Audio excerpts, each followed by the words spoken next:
पंच परमेष्ठी भगवान की जय। 24वां तीर्थंकर भगवान की जय। परम पूज्य आचार्य श्री विद्यापीठ हनुमती सागर महाराज की जय। द्वादशांग जिनवाणी माता की बोले परम पूज्य आर्यकतन डॉक्टर सरस्वती भूषण माता जी की समस्त आर्यका संघ की।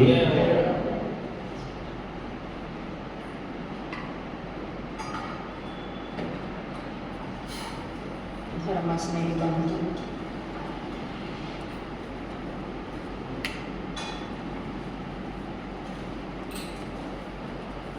पुण्य पाप शतक के माध्यम से पृष्ठ 92 पर 83 क्षण 92 पृष्ठ।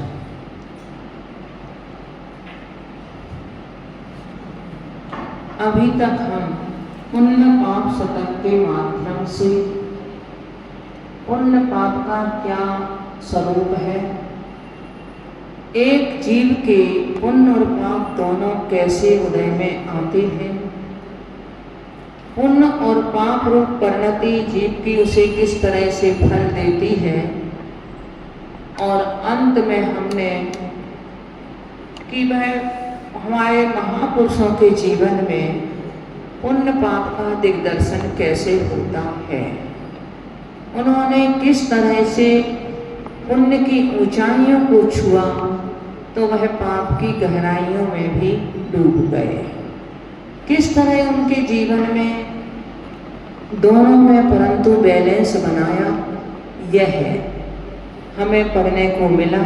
और हमने जाना कि पुराण पुरुषों के जीवन में तीव्रतम तीव्रतो पुण्य के उदय आए, हम उनकी तो बराबरी कहाँ कर सकते हैं, और पाप कर्म के उदय भी ऐसे ही आए कि जिनकी हम परिकल्पना भी नहीं कर सकते, क्योंकि एक नीति है, जे कम में सूरा ते धम में सूरा, जो कर्म में सूर हैं वो धर्म में सूर हैं, जिनकी जितनी सामर्थ्य शक्ति होती है उनके लिए कर्म भी उसी तरह से पुण्य और पाप रूप फल देते हैं, क्योंकि उन्होंने पूर्व में उसी शक्ति के आधार से उस कर्म का आश्रय किया था, तो उसी तरह से जोर से उनके जीवन में भी वह कर्म के उदय आते हैं।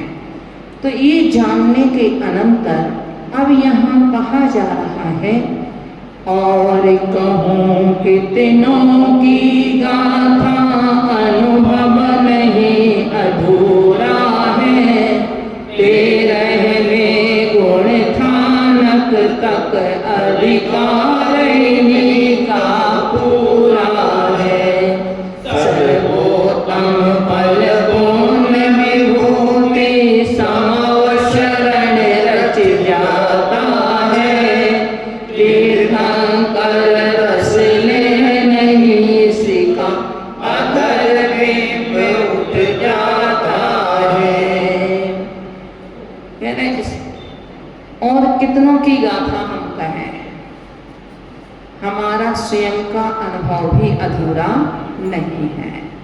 हम भी अपने जीवन में यदि देखें और उसको अपने जीवन का खुद हम अनुभव करें तो हमें भी अपने जीवन के हर क्षण में लगेगा कि यह हमारा पुण्य का खेल है पूर्व के, और ये हमारे पाप कर्म का उदय है। और जिस दिन हम अपने जीवन का ये विश्लेषण करने लग जाएंगे उस दिन समझ लो हमारे में साम भाव आ जाएगा। क्यों? जब व्यक्ति को स्वयं लगे कि ये मेरा ही कमाया हुआ है, मेरा ही किया हुआ है, तो एक तो उसकी पर को दोषारोपण करने की बात खत्म हो जाएगी, वह दूसरों को दोष नहीं देगा संकल्प के उदय में। और उसमें जो पुण्य कर्म के उदय में यानी वो दूसरों के लिए यदि कहीं सहायक बनता है, पुण्य कार्य करने में लोग दूसरों को परोपकार आदि की भावनाएं होती हैं, तो उसके अंदर का अहंकार खत्म हो जाएगा, कर्तृत्व बुद्धि उसकी खत्म हो जाएगी। मैं करने वाला हूँ कौन, ये तो जिस तरह से मेरे द्वारा ये कार्य होना है, इसलिए वो कार्य में मात्र निमित्त मात्र में हूँ। मैं बाहर से दिख रहा हूँ, स्रोत दिखाई नहीं देता है, ऊपर से जल दिखाई देता है। इसी तरह से वह कर्म कहाँ से आ रहा है ये हमें दिखाई नहीं देता, किंतु कर्म का जो फल मिल रहा है, जो शरीर में परिवर्तन हो रहा है, अनेकों प्रकार से बाहर की व्यवस्थाओं में परिवर्तन हो रहा है, उसके अनुसार से हम अनुमान लगा सकते हैं। क्योंकि जल आ रहा है तो बिना स्रोत के नहीं आ रहा। ऐसे ही हमारे लिए भी ये अनुकूलता और प्रतिकूलताएं मिल रही हैं, तो ये बिना किसी स्रोत के नहीं है, इनमें भी कर्म रूपी स्रोत है। तो ये हमें इसका विश्लेषण जब हम शरीर अपना करेंगे तो हमें अपने आप में इसका अनुभव होने लगेगा। अब इनका कहाँ तक स्थान है पुण्य और पाप का, तो कह रहे 13वें गुण स्थान तक इनका पूरा अधिकार है।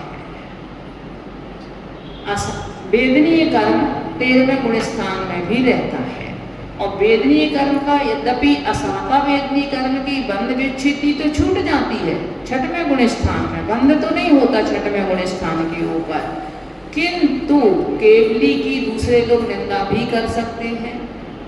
केवली के लिए वैसा उदय में नहीं आता असाता वेदनी कि दिखने लायक हो या वैसे हो, किंतु अभी गया नहीं है सत्ता से, अभी वो इसलिए पाप कर्म वहां भी माना जाता है। तो पुण्य और पाप दोनों का अस्तित्व कहाँ तक रहता है, गुण स्थानों को आप समझ सकते हैं कि गुण स्थान अर्थात सीढ़ियाँ। जैसे आपकी दूसरी मंजिल को आपको जाना है, ऊपर जाना है, तो आपके लिए सीढ़ियों से आप चढ़ करके जाएंगे। इसी तरह से मोक्ष तक जाने के लिए हमारे लिए 14 सीढ़ियाँ हैं। वह 14 सीढ़ियाँ किनकी हैं, हमारे भावों की हैं। जैसे जैसे भावों की विशुद्धि बढ़ती चली जाती है, हम ऊपर ऊपर गुण स्थान बढ़ते चले जाते हैं। पहला गुण स्थान मिथ्यात्व का है। उस मिथ्यात्व गुण स्थान में तो संसार के प्राय करके बहुत अधिक जीव हैं। एक इंद्री से लेकर पंचेंद्रीय असेंद्री तक तो सभी मिथ्या दृष्टि ही हैं। पंचेंद्रीय संगी में भी कुछ जीव हैं जो ऊपर उसके चढ़ पाते हैं पहले गुण स्थान से, किंतु अधिकांश जीव मिथ्या गुण स्थान में ही समय व्यतीत करते हैं। पहले गुण स्थान से जीव जाता है तो जिस तरह वो ऊपर एक व्यक्ति छलांग लगाता है, पहले से दूसरे में नहीं जाता, तीसरे में नहीं जाता, किंतु पहले से जाएगा तो जब वो सम्यक दर्शन प्राप्त करेगा तो तीजा चौथे गुण स्थान में जाएगा। चौथे गुण स्थान से जब वो गिरेगा तब कहीं वो तीसरे में आएगा या दूसरे में आएगा। यदि उसका सम्यक मिथ्या यानी दोनों मिले जुले परिणाम बन जाते हैं, जैसे दही और गुड़ को मिला दिया तो ना दही का स्वाद रहा ना गुड़ का स्वाद रहा। आपने मान लो मिश्री को और अचार को मिला दिया तो ना मिश्री का स्वाद रहा और ना अचार, एक नहीं रहा, दोनों का आपको मिला जुला स्वाद आएगा, आप कहेंगे खट्टा मीठा लग रहा है। तो ऐसे ही तीसरे गुण स्थान के परिणाम मिश्र रूप होते हैं, ना पूरे सम्यक दर्शन रूप होते हैं और ना पूरे मिथ्यात्व रूप होते हैं। तो वो जब इस प्रकृति का उदय आएगा तो वो तीसरे में आएगा, और यदि उसका अनंतानुबंधी प्रकृति का उदय आएगा तो वो कुछ देर के लिए दूसरे गुण स्थान में आएगा और फिर पहले गुण स्थान में जाएगा। चौथे में से फिर 5वें में भी जा सकता है, फिर चौथे से डायरेक्ट 7वें भी जा सकता है, और ध्यान में बैठ करके मैं शुक्ल ध्यान करके और एक अंतर मुहूर्त मात्र में केवल ज्ञान को भी प्राप्त कर सकता है। तो ये गुण स्थान क्या है? 5वां गुण स्थान अनुव्रति श्रावकों का होता है। 6वां गुण स्थान जो मुनिराज आहार विहार आदि क्रियाएं कर रहे हैं उनका है, और 7वें गुण स्थान से ध्यान की अवस्था है। उसके ऊपर ध्यान की जितनी जितनी उत्कृष्टता बढ़ती चली जाती है, वह ध्यान के माध्यम से वह जीव अंत में 10वें गुण स्थान के अंत में मोह कर्म को पूर्ण रूप से क्षय करके और वह 12वें को प्राप्त कर लेता है, और जो उपशम करता है वो 11वें को प्राप्त करता है। तो 11वें में जाने वाला गिर जाता है पुनः नीचे, और बानवे में जाने वाला गिरता नहीं है। वह फिर केवल अंतर मुहूर्त में केवल ज्ञान को प्राप्त कर लेता है। 13वें और 14वें दोनों गुण स्थान किनके हैं? केवली भगवान के हैं। 13वें गुण स्थान का समय बहुत अधिक है, 8 वर्ष अंतर मुहूर्त कम 1 करोड़ पूर्व, इतना 13वें गुण स्थान में रह सकता है कोई जीव, क्योंकि 8 वर्ष के पहले कोई दीक्षा नहीं ले सकता। अंतर मुहूर्त उसका ध्यान का हुआ जिसमें उसने केवल ज्ञान प्राप्त किया, ये कम कर दिया जाएगा। और किसी की 1 करोड़ पूर्व की आयु है तो इतना कम होके 1 करोड़ पूर्व तक वह जीव कसमें रह सकता है? समो शरण में रह सकता है, बिना आहार विहार के, ना उसे बिना जल पानी के, बिना आहार निहार कुछ नहीं होगा उस जीव। फिर 14वें गुण स्थान का समय तो मात्र 5 हिरस्व अक्षर हम बोले इतने में उतना है, और यह जीव फिर मुक्ति को प्राप्त हो जाता है। तो ये 13वें गुण स्थान तक पुण्य और पाप दोनों कर्मों का पूरा अधिकार रहता है। 14वें गुण स्थान में तो सिर्फ मात्र ध्यान की जो अवस्था में है, और उस ध्यान की अवस्था में वह जीव अपनी सब जो शेष बची हुई प्रकृतियां थी उन सब को क्षय करके मोक्ष को प्राप्त हो जाता है। तो आगे सर्वोत्तम फल, अब इनका सर्वोत्तम फल क्या है? पुण्य का सबसे उत्तम फल क्या है? पुण्य की जो विभूति है, सर्वोत्तम पुण्य फल की विभूति है वो क्या है? समोसरण। तीर्थंकर प्रकृति का उदय कब शुरू हुआ? 13वें गुण स्थान में जाकर के। ये उसके पहले तो जो और कल्याणक होते हैं ये सब तीर्थंकर प्रकृति के साथ में जो और अन्य पुण्य प्रकृतियां होती हैं उनके उदय में होते हैं। तीर्थंकर प्रकृति का उदय तो 13वें गुण स्थान में हुआ, और तीर्थंकर प्रकृति सर्वाधिक पुण्य प्रकृति है। तो 13वें गुण स्थान में उस पुण्य प्रकृति के फल से क्या होता है? समोसरण भी रच जाता है। किंतु समोसरण रच जाने के बाद भी तीर्थंकर समोसरण में रस नहीं लेते हैं, उस समोसरण का आनंद नहीं लेते हैं। वो समोसरण की इतनी विभूति उनके पास में है परंतु उसका स्पर्श भी नहीं करते हैं। उससे 4 अंगुल ऊपर अधर में विराजमान होते हैं। तो अधर बिंब उठ जाता है जिस समय केवल ज्ञान होता है। पृथ्वी पर थे भगवान जब मुनि अवस्था में तपस्या कर रहे थे, और कितने ऊपर उठता है उनका वह शरीर? 5000 धनुष ऊपर उनका शरीर उठ जाता है। पहले प्रभु ऊपर चले जाते हैं, उसके बाद में उसके नींद के नीचे नीचे कुबेर समोसरण की रचना कर देता है। तो वह अपनी भक्ति के माध्यम से वह समोसरण की रचना करता है। भगवान की दिव्य ध्वनि गिरती है, सब कुछ होता है, किंतु भगवान उस समोसरण की विभूति का स्पर्श नहीं करते हैं।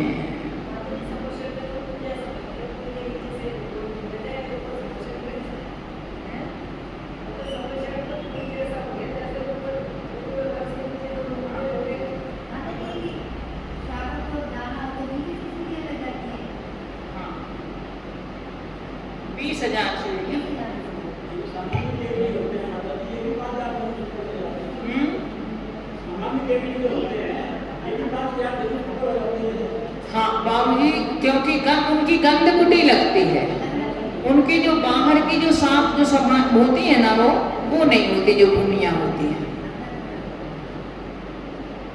पुण्य उदय से स्वर्ग संपुदा चक्री जैसे पद पाए, पाप उदय से नरक वेदना कण कण को भी तड़पाए।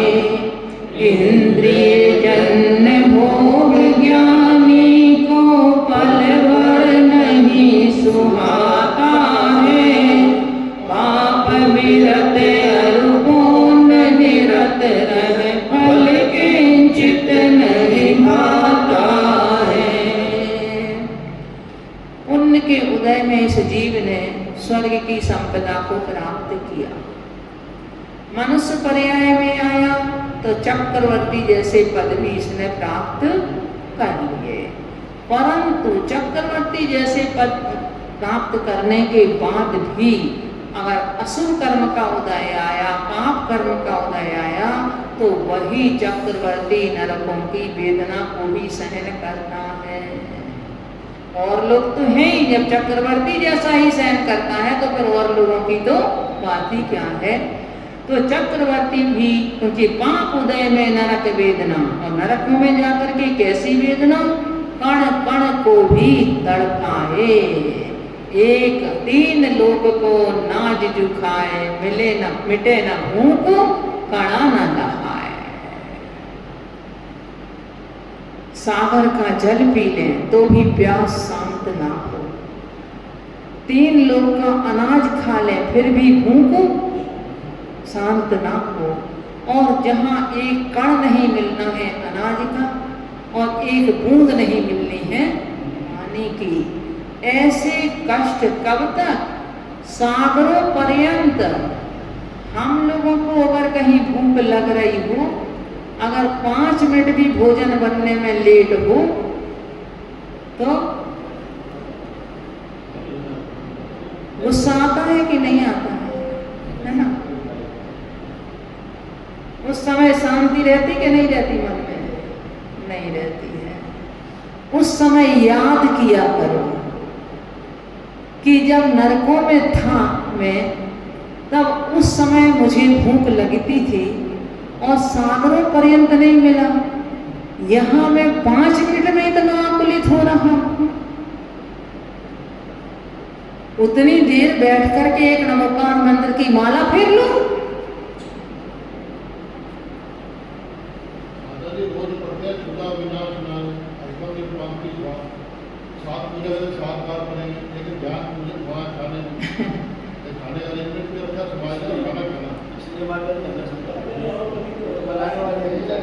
वो तो देखो जीव की परिणति ही ऐसी है। अक्षुदारोग विनाशनाई कहते हैं, परंतु अगर जरा सा स्वाद भी किसी चीज का कम हो जाए, हमारे अनुकूल नहीं हो, तो वो भी जा करके सहन नहीं होता। वो भी कैसा बनाया है, कैसा है, ये तो स्वाद ही नहीं है, ये नहीं है, वो नहीं है।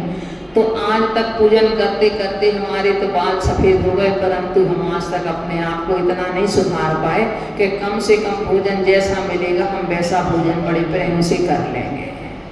इतना अंतर अपने आप में हम आज तक नहीं कर पाए।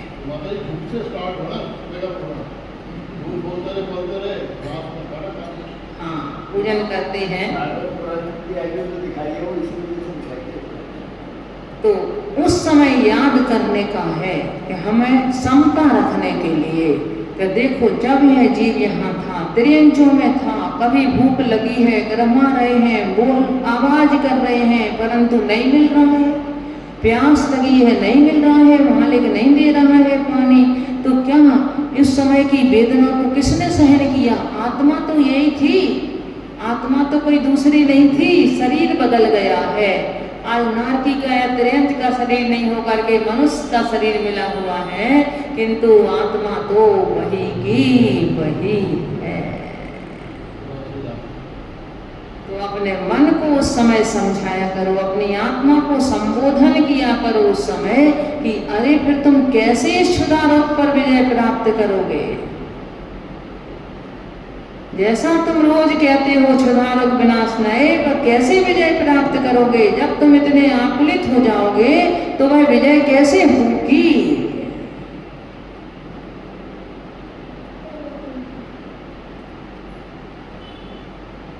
वह तो इंद्रिय जन भोग ज्ञानी को, ज्ञानी पुरुष के लिए 5 इंद्रियों के भोग बिल्कुल नहीं अच्छे लगते हैं।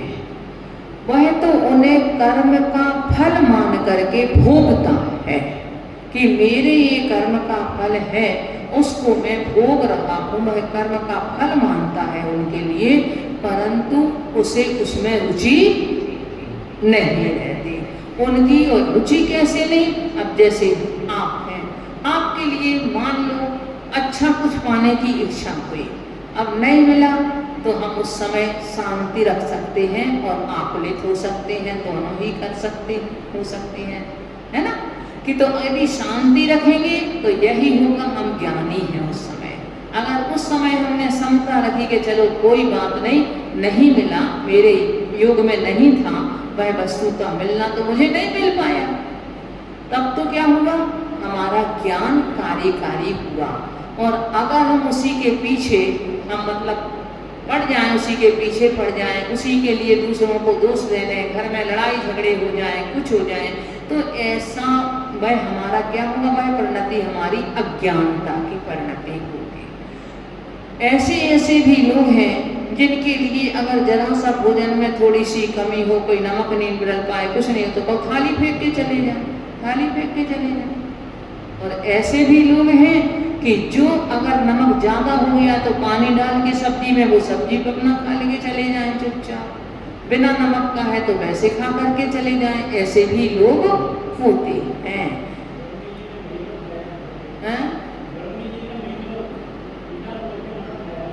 वर्णी जी ने खाया, डोडरमल जी जब ग्रंथ लिख रहे थे तो उनकी माँ ने, उन्हें कोई हो सकता बीमारी हो, तो उनकी माँ ने उनको 6 महीने तक नमक नहीं दिया, परंतु वो ग्रंथ रचना के प्रति इतने संलग्न थे कि उन्हें पता ही नहीं चला कि इसमें भोजन में नमक नहीं है। जब 6 महीने पूरे हो गए, ग्रंथ रचना में उनकी जितनी हुई तो बोले, माँ आज नमक नहीं डाला भोजन में। बोले, बेटा मैं तो 6 महीने से नहीं डाल रही हूँ। तो हर प्रकार के लोग दुनिया में हैं, परंतु जो ज्ञानी वही है जो इंद्रिय जन्य भोगों को भोगता तो है, परंतु आसक्ति पूर्वक नहीं भोगता। वो पापों से विरक्त रह करके और पुण्य क्रियाओं में लीन रहता है, किंतु पुण्य का फल नहीं चाहता, पुण्य के फल की इच्छा नहीं करता कि मैं आज पूजन कर रहा हूँ, इस पूजन का फल मुझे ये मिले, मैं दान दे रहा हूँ, मैं महाराज की साथ में उनकी भैया वृत्ति कर रहा हूँ, तो महाराज जी मेरे ऊपर अपना आशीर्वाद का विशेष हाथ रख दें, मेरा कुछ उनका काम बन जाए मेरा। इस तरह से वह उनके फल को नहीं चाहता, किंतु पुण्य कर्म में निरत रहता है, पुण्य निरंतर करता रहता है। जो क्रियाएं 2 प्रकार की होती हैं, अच्छी अपनी क्रियाएं, अब या तो आप अच्छा करोगे या बुरा करोगे। यदि आपका पुण्य नहीं है, पुण्य कर रहे हो तो पाप नहीं है, पाप कर रहे हो तो पुण्य नहीं है, उस समय करते समय तो क्रिया एक ही हो। तो वह ज्ञानी पाप से विरक्त रह करके पुण्य का करता है, किंतु पुण्य का फल नहीं चाहता। डरे पाप से मिथ्या दृष्टि पुण्य उदय सम्यक दृष्टि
जैसे उसके लिए अनुकूलता मिली वह लग गया उसमें।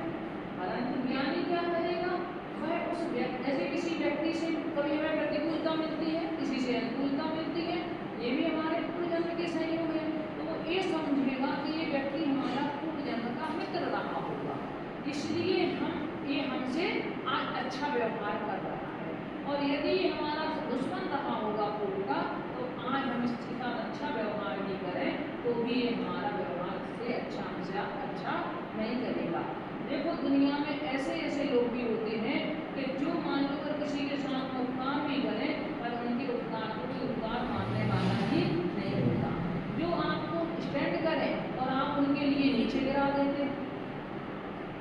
ऐसे लोग भी होते हैं कभी को, जैसे दृष्टांत आता है कि एक हंस बैठा, हंस, तो एक चूहा और उस चूहे के पीछे बिल्ली दौड़ पड़ी थी। तो उस हंस के पास में चूहा, तो हंस ने अपने पंखों में उसे छिपा दिया, हंस ने। तो उस चूहे ने अंदर छिपे छिपे उस हंस के पंख काट दिए। अब जब तो हंस उड़ने को हुआ तो वो उड़ ही नहीं पाया, जब उसके पंख काट गए। इतने में वहां से कोई शिकारी आया और उसने लेकर के उसको मार कर दिया। तो कुछ लोग ऐसे भी होते हैं कि उपकार करने वाले के प्रति भी अपकार करते हैं, परंतु ये भी जो उपकार कर रहे हैं उनका पूर्व का कोई ना कोई संस्कार उस व्यक्ति से वैसा जुड़ा हुआ है। यदि नहीं जुड़ा है तो आगामी कर्म बन रहा है, और वह आगामी जो करने वाला है वो आगामी काल के लिए अपने पैर पर कुल्हाड़ी मार रहा। दोनों चीज है, एक तो उदय होता है और एक बंध होता है। उदय काल में व्यक्ति समता रहे और बंध के काल में वह पाप कर्मों से बचे और पुण्य क्रियाएं करता रहे, तो उसके लिए पुण्य कर्म का आश्रम होगा। जब पुण्य आपके घर के टैंक में यदि सांप जल होगा तो सांप निकलेगा, और उस टैंक में पहले से गंदा जल भरा हुआ है तो क्या होगा? फिर गंदा ही निकलेगा। तो जो मिथ्या दृष्टि है वो तो पाप से डरता है और पुण्य में रम जाता है, किंतु सम्यक दृष्टि इन दोनों से ही क्रम से बचना चाहता है।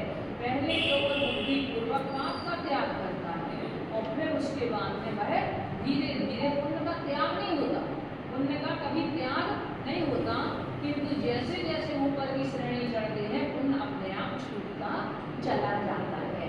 अगर मान लो एक श्रावक है, आपको मुनि बन रहा है, तो वो 5 पापों का तो त्याग करेगा, किंतु वो ये त्याग नहीं करेगा कि मैं दान देने का त्याग करता हूँ, मैं पूजा करने का त्याग करता हूँ, ये त्याग तो नहीं करेगा। ये तो जब वो ऊपर की श्रेणी में जाएगा तो अपने आप उसका त्याग हो जाएगा, पूजा अपने आप छूट जाएगी करना, किंतु पूजा करने का वो त्याग नहीं करेगा।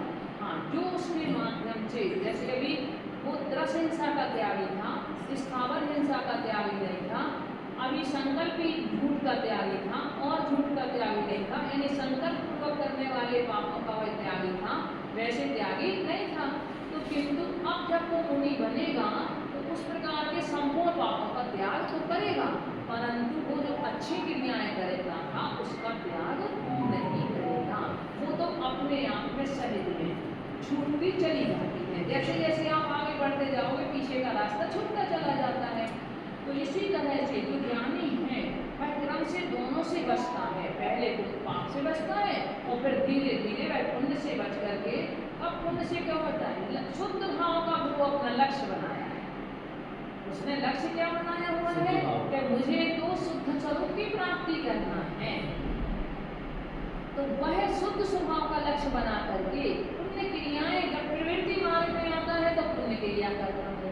साधु की समिति क्या है, जो समितियों का पालन करते हैं, देख करके चलना, देख करके वस्तुओं को उठाना रखना, हमेशा स्वाध्याय वगैरह में लीन रहना, सामायिक करना, तत्वों का चिंतन करना, ये सब पुण्य क्रियाएं हैं। पुण्य क्रियाओं में वह निरंतर लगा रहता है।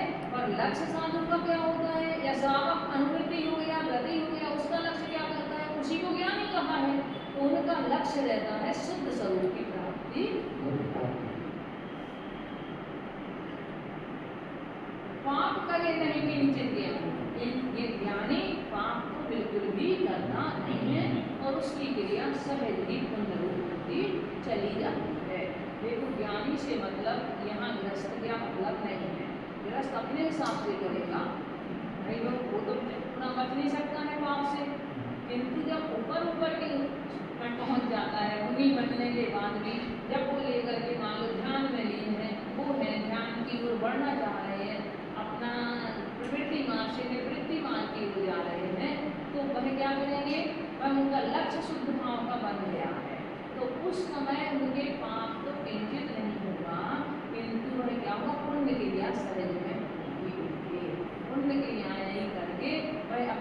लक्ष्य को बना करके आगे बढ़ते चले जा रहे हैं।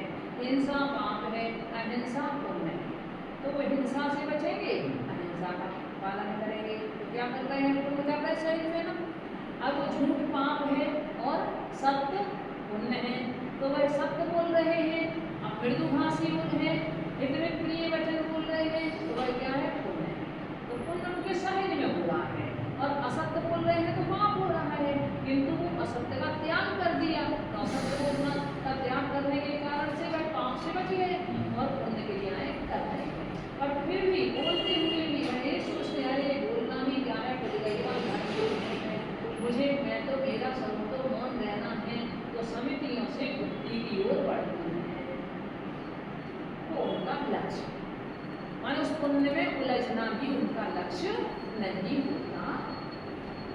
चक्रवर्ती का एग्जाम्पल सही फिट बैठता है, उनका मुहूर्त में मोक्ष हो गया। उनका कई भक्त का पुरुषार्थ था वो भक्त है। हाँ, सिंह की पर्याय में भी उन्होंने समाधि की थी।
लोग किसी को पाप करने के लिए कहते हैं हम इनको ऐसा कर देंगे, उनको ऐसा, तुम्हारी इसका फल क्या होगा, तुम जेल में चढ़ोगे और जेल चले जाएंगे और क्या होगा, कहते थे।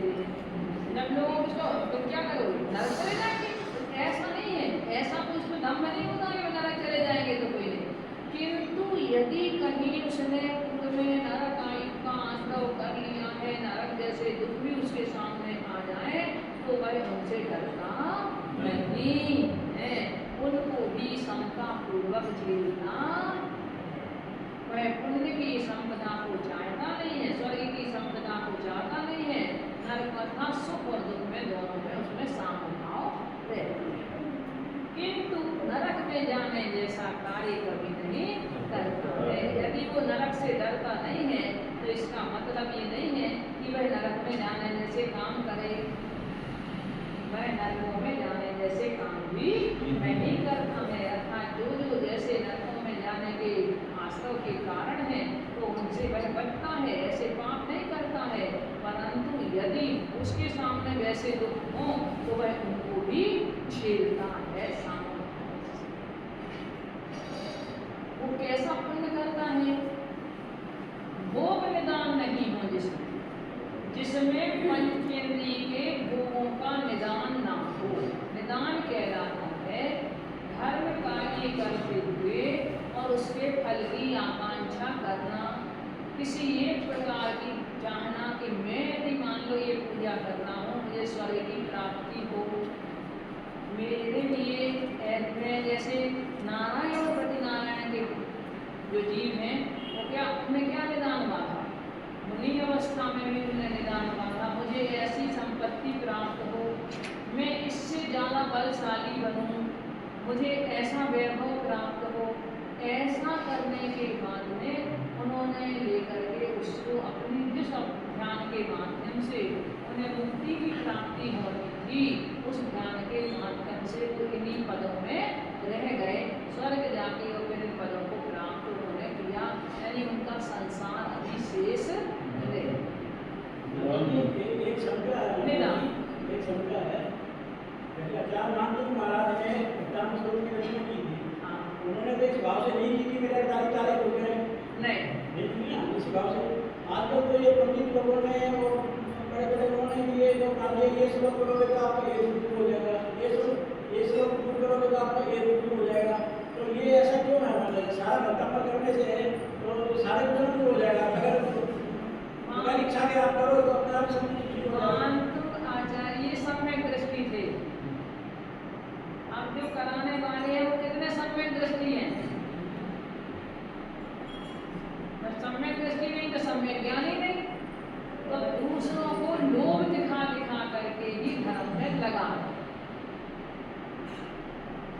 बस और कुछ नहीं। परंतु